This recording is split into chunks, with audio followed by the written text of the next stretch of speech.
रानी चिड़िया अपना घर बनाना शुरू करती है क्योंकि उसका पुराना घर खराब हो चुका था। तो वो चाहती थी कि इस बार वो एक महफूज, सुंदर और मजबूत घर बनाए जिसमें वो बिना डरे आराम से रह सके। आसपास के पेड़ों पर और भी पक्षी रहते थे।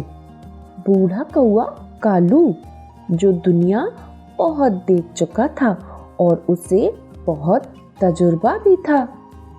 सफेद कबूतर कब्बू, जो शांत नेचर का था लेकिन अपने काम से काम रखना पसंद करता था।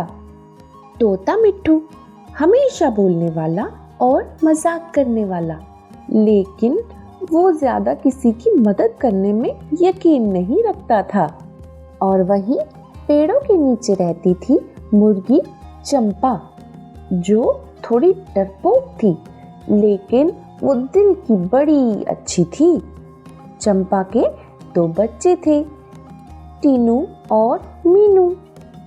एक दिन रानी सुबह सुबह उठती है और कहती है, आज मैं अपना घोंसला पूरा करूंगी क्योंकि बारिश के दिन अब करीब आ रहे हैं। मुझे जल्दी जल्दी अपना घर पूरा करना होगा। वैसे तो मुझे बारिश बहुत पसंद है, लेकिन घर तो जल्दी जल्दी तैयार करना होगा।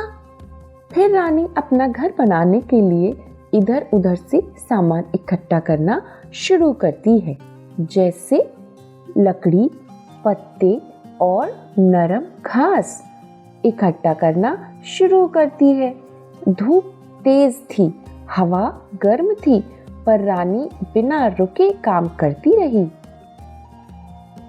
जब रानी काम कर रही थी तो बूढ़ा कालू कौवा कहता है, अरे छोटी चिड़िया, बारिश का मौसम आ रहा है, पहले से संभल के रहना सीख लो। कालू दादा, मुझे बारिश से वैसे तो डर नहीं लगता है, मुझे बारिश पसंद है। शौक अच्छी बात है, पर तूफान में सिर्फ शौक काम नहीं आता है रानी। आपने बिल्कुल सही कहा कौवे चाचा, मैं लगी हुई हूँ अपना घर बनाने में, जल्दी ही पूरा भी कर लूंगी। रानी ने बूढ़े कालू की बात को याद रखा और वो अपना घर पूरी लगन से बनाने में लगी रही। 2 दिनों तक रानी मेहनत करती रही। उसका घोंसला लगभग तैयार हो चुका था, लेकिन तीसरे दिन आसमान का रंग बदलने लगा।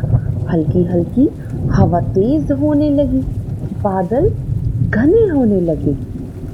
मौसम बदलता हुआ देखकर तोता मिट्ठू कहता है, लगता है तेज बारिश आने वाली है, मैं तो अपने घोंसले में छुप जाता हूँ। चिड़िया रानी, तुम भी किसी सुरक्षित जगह पर चली जाओ क्योंकि मौसम खराब हो रहा है। लगता है बारिश बहुत जोर से होगी। मेरा घोंसला अभी अधूरा है, मैं उसे ऐसे कैसे छोड़ सकती हूँ। खराब मौसम में भी रानी छोटे छोटे तिनकर उठाकर घोंसले में लगाने लगी।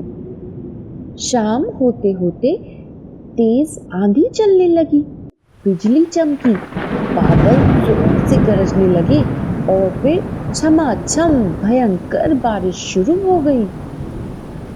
हवा इतनी तेज थी कि पेड़ हिलने लगा, पत्ते उड़ने लगे, रानी का अधूरा घोंसला भी हिलने लगा। रानी डर गई और उसका छोटा सा दिल जोर जोर से धड़कने लगा।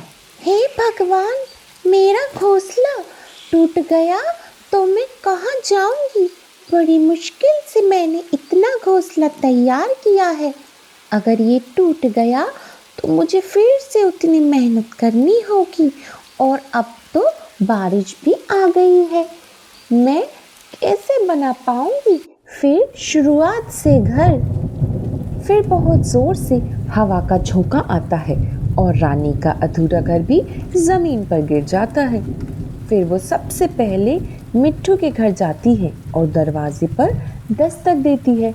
मिट्ठू दरवाजा खोलता है।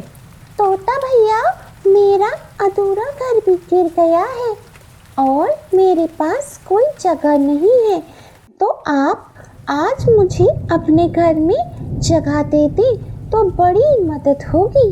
रानी, मैं तुम्हें जगह तो दे देता, लेकिन मेरे घर में बहुत ही कम जगह है और मैं और मेरी पत्नी ही रह सकते हैं बस। इतना कहकर तोता अपने घर के अंदर चला जाता है और दरवाजा बंद कर लेता है।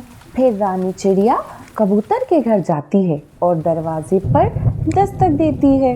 कब्बू, मैं बहुत परेशान हूँ, बारिश शुरू हो गई है, मेरा अधूरा घर भी तूफान में गिर गया है और मेरे पास अब कोई जगह नहीं है रहने के लिए।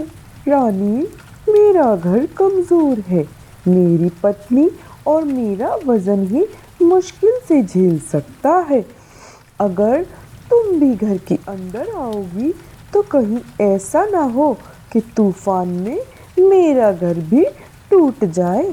ना बाबा ना, मैं इतनी मुसीबत मोल नहीं ले सकता हूँ। इतना कहकर कब्बू भी दरवाजा बंद कर लेता है।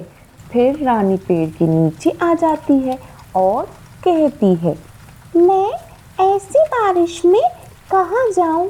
अगर मौसम साफ होता तो मुझे इतनी दिक्कत नहीं आती, लेकिन बारिश हो रही है, मैं क्या करूँ? अब मैंने सबसे मदद मांगी, लेकिन कोई मेरी मदद करने को तैयार ही नहीं है। वहीं पेड़ के नीचे मुर्गी का घर था।